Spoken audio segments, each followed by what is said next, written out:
Tinglovchilarimiz, bugun 3-dekabr Xalqaro invalidlar kuni redaksiyamizda to'garak stol жиылдык.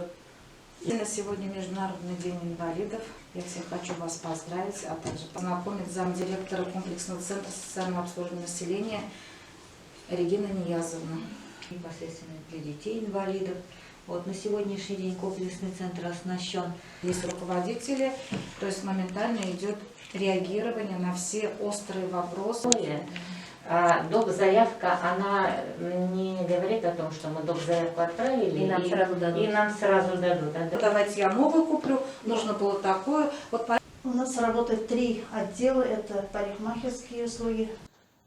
Сегодня важно нам донести до населения это грамотно и очень вовремя, потому что сегодня проходит декада подписки.